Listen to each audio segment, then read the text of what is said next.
1. Ya teman-teman, kali ini kita kedatangan tamu, seorang atlet binaragawan yang luar biasa, one of the best di Indonesia, namanya Bang Haji Syafri Jaldi. Tahun ini usianya 60 ya Bang? 59 tepatnya. Jalan 60. Jalan 60. Nah, seperti tema utama dalam channel saya adalah untuk selalu mengundang teman-teman untuk mau melakukan pola hidup sehat, khususnya laki-laki, buat stamina dan vitalitasnya bagus. Dan kalau ada yang bilang, oh udah tua olahraganya nggak perlu yang keras-keras, yuk kita denger ceritanya dari Bang Haji Syafri Jaldi. Bang Haji, terima kasih buat kesempatannya. Boleh di-share nggak saat ini di usia yang menjelang 60 tahun, olahraga apa yang rutin Bang Haji kerjain? Masih seperti biasa, saya besi diam-diam diangkatin. Besi diam-diam diangkatin, latihan fitness ya? Nge-gym. Nge-gym ya? Satu minggu berapa kali? Bisa 4-5 kali. Satu minggu 4-5 kali? Ya. Sesi latihannya Ini loh? nggak kompetisi loh. Nggak kompetisi? Oh kalau kompetisi berapa kali? Bisa 12. Kan makanya saya bilang 6 jam saya kan jadi satu kan. Kalau 6 jam misalnya jadi 12 itu kan pagi 2 jam ya, atau 2,5 jam, sore 2,5 jam kan. Oh, jadi kalau tidak kompetisi satu minggu 4-5 kali latihan. Kalau kompetisi seminggu 6 hari. 6 hari. Kapan terakhir kali kompetisi? 2019 itu saya udah stop. 5 tahunan yang lalu ya. Jadi di usia 54 tahun baru berhenti 12 kali latihan sehari. Jadi kalau Anda bilang latihan 1 hari setengah jam itu kelamaan atau 1 jam kelamaan, kayaknya mungkin Anda malas sekali. Ya, secara garis besar lah, Ya. nggak bisa lah menjadikan suatu otot itu 45 menit itu nggak mungkin. Nggak mungkin ya. Nggak mungkin. Karena satu program body partnya aja kita makan waktu kali 3 set aja udah lebih dari setengah jam. Lebih dari 45 menit. Ya.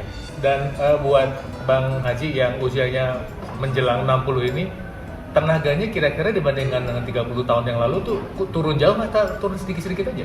Pasti turun. Turun ya? Turun dan otot juga tergerus juga. Nah, makanya disinilah saya bilang saya masih belajar. Karena belajar itu. Tapi tetap bisa ngangkat yang berat gitu ya? Iya, Untuk masih orang yang nggak pernah latihan, apa yang beliau kerjakan tetap berat hitungannya. Jadi justru kalau orang nggak latihan makin males gitu ya? Ya intinya malas sih. Terus kemudian beliau bertanding selama ini tidak menggunakan testosteron ya, tidak menggunakan obat-obatan terlarang. Berarti harus memaksimalkan testosteronnya dari dalam tubuh. Dari dalam tubuh. Apa aja yang dimakan Bang Haji? Ya paling kayak tadi kan telur itu. Telur. Telur itu kuningnya itu membantu sebenarnya. Kuningnya membantu. Kuningnya Terus? itu kita kan nggak mungkin makannya misalnya telurnya sekilo, kuningnya juga sekilo enggak. Tapi sekitar 4-5 butir lah. 4-5 butir. Terus itu kan ada esensial-esensial yang lain kan. Suplemen juga. Suplemen juga. Suplemen itu bukan steroid loh ya. Iya. Jangan salah paham gitu. Ya. Tapi tetap otot itu membutuhkan real food. Berarti makanan utama protein cukup, karbohidrat kurang ya? Karbohidrat juga dikurangin karena kita kompetisi itu kan kualitas muscle kita. Masuk, oke. Makanan yang digoreng kurang ya? Nggak makan. Nggak makan yang digoreng? Sekarang udah nggak tanya lagi ya. Sekali-sekali ya. Oke, buah dan sayur? Wajib. Wajib. Jadi makan sayur itu wajib. Dan untuk bahan baku testosteron dapat dari kuning telur atau mungkin dari daging-dagingan ya? Iya. Jadi untuk memelihara gairah seksual seorang laki-laki bahkan sampai usia 60 tahun, semua dasarnya adalah pada makan sehat. Iya. Ya. Dan makanan ini bisa sampai dan berfungsi optimal dalam tubuh kita kalau kita melakukan fungsi atau aktivitas olahraga. Dan kalau Anda bilang olahraga itu nggak ada waktu buat olahraga, Nggak mungkin. nggak mungkin lah. Masih aktif kan, masih cari duit istilahnya kan. Kantor saya itu di gym. Kantornya di gym ya. Artinya seminggu berapa hari kerja? 6 hari. Saya tergantung klien sih. Ya, basically kan ya artinya Ya. kan kalau nggak sedang melatih kan juga tetap Ya, tetap kalau misalnya Senin sampai Sabtu itu tetap Senin sampai Sabtu. di gym. Jadi nggak ada pensiunnya nih Maya. Nggak ada. Kalau pensiun, saya hanya mau nanya satu. Ada nggak virus bilang pensiun? Oh ya? Virus bilang pensiun?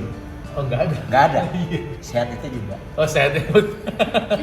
Sehat nggak ada pensiunnya. Jadi teman-teman untuk meningkatkan, memelihara stamina, vitalitas dan gairah seorang laki-laki buat bisa berfungsi dalam dunia pekerjaan, buat berfungsi sebagai suami, sebagai pasangan, untuk menjaga stamina seks, memang keywordnya adalah pola hidup sehat.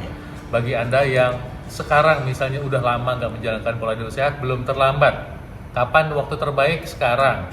Kapan usia berapa yang harus dikerjakan yang baik untuk latihan? Sekarang. Apakah usia 60 tahun terlambat? Belum. Iya. Belum terlambat. Pernah melatih orang usia 60 tahun ke atas? Pernah. Pernah. Memang gimana, Mo? Kalau saran saya begini ya, harus usia kita ini udah lanjut, saya anjurkan tuh latihan otot sekarang inilah saatnya. Karena dalam tubuh kita itu kalau ada otot, otomatis kan kita jadi tulang kuat juga. Karena ada otot itulah kita semua penyakit diserap oleh gudangnya tuh di otot. Misalnya kita kelebihan kolesterol, kelebihan lemak itu perlunya di otot. Nah, makanya gak ada kata bilang di atas usia udah manula kita nggak perlu otot. Justru wajibnya sekarang. Oke, udah dapat motivasi. Saya kebetulan mendapatkan sesuatu yang luar biasa dari seorang Syafri Zaldi, Haji Syafri Zaldi, yang usianya sudah menjelang 60, yang memelihara kebugarannya. Anda bisa lihat, Bang, boleh kasih lihat sedikit lengannya, Bang? Ya, oke, ya. Jadi nggak ada kata berhenti dan tidak ada kata terlambat untuk memulai. Yuk kita mulai hidup sehat saat ini juga. Saya doakan Tuhan Maha Kuasa memberkati selalu. Salam sehat dari saya. Barusan kita baru berbincang-bincang dengan Bang Haji Syafri Zaldi tentang memelihara kesehatan, kekuatan, dan vitalitas. Sebetulnya bukan tujuannya ke sana, tapi sehat dan bugar sebagai dasar kita untuk bisa beraktivitas dan untuk membantu kesehatan dan kebugaran seksual laki-laki. Dan kita sudah belajar, kalau kita tidak mau melakukannya sekarang, lalu kapan? Ya. Kemudian tidak seorang pun peduli sama kesehatan kita. Dan kita tidak bisa membayar orang lain latihan buat kita. Yang sehat itu badan kita nggak bisa. Kita nggak bisa bayar orang lain makan sehat buat kita. Terus kita yang sehat, orang lain yang makannya nggak bisa. Nah, saya mau review sedikit bahwa yang perlu dilakukan adalah pertama, mindset. Anda mau hidup sehat apa enggak?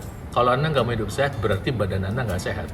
Kalau saat ini Anda tidak bisa punya kesehatan dan kebugaran, baik untuk urusan pekerjaan maupun urusan seksual, berarti yang salah adalah Anda sendiri. Mungkin selama ini Anda tidak tahu bahwa yang Anda lakukan adalah sesuatu tidak sehat. Dan ketika Anda tidak tahu apa yang bisa Anda perbuat, Anda tidak bisa mengubah apa yang Anda tidak tahu. Jadi saat ini Anda harus punya mindset sehat. Dengan punya mindset sehat, Anda akan diarahkan untuk mencari segala macam informasi yang dibutuhkan buat hidup sehat. Ketika Anda menganggap kesehatan itu penting, maka Anda akan mencari segala sesuatu yang dibutuhkan untuk memenuhi kepentingan itu. Ya, artinya apa? Anda kan mulai mencari ilmu pengetahuan untuk punya skill hidup sehat. Kenapa saya bilang skill? Karena tiap-tiap orang punya set kehidupan yang berbeda-beda. Pekerjaannya berbeda, jenis aktivitasnya berbeda, keluarganya berbeda, teman kerjanya berbeda, status sosial ekonominya berbeda, waktu yang tersedia berbeda, dan ada yang namanya siklus kehidupan di mana pada saat ini dan 1 tahun yang akan datang atau 3 tahun yang akan datang, kondisi Anda mungkin sudah berubah. Jadi Anda butuh skill. Setelah mindset, maka skill dibutuhkan untuk menjalankan pola hidup sehat. Lalu setelah itu apa? Anda membutuhkan yang namanya komunitas. Birds of a feather flock together. Burung dengan bulu yang sama berkumpul bersama. Jadi kalau Anda tidak mau punya sekumpulan orang-orang yang menjalankan hidup sehat, mungkin Anda akan berat menjalankannya.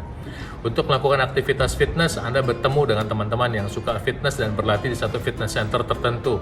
Untuk melakukan aktivitas kardiovaskuler, entah jalan kaki atau jogging atau bersepeda, Anda mencari teman-teman yang punya hobi yang sama. Dengan demikian akan terjadi yang saling menguatkan.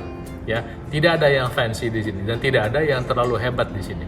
Mencari teman-teman dengan minat yang sama itu sangat mendukung untuk aktivitas kesehatan Anda. Oke, kita banyak belajar trik di sini. Kita memikirkan bagaimana meningkatkan testosteron dengan natural atau sintetis. Kita memikirkan bagaimana caranya, tips dan trik buat latihan. Bagaimana caranya untuk meningkatkan optimalisasi dari latihan. Tapi kalau semuanya sudah kita tahu, tapi Anda tidak kerjakan, nothing. Knowing everything is nothing. Applying what you know is everything. Ayo kita menjalankan pola hidup sehat sekarang juga. Saya doakan Tuhan Maha Kuasa memberkati Anda selalu. Salam sehat dari saya.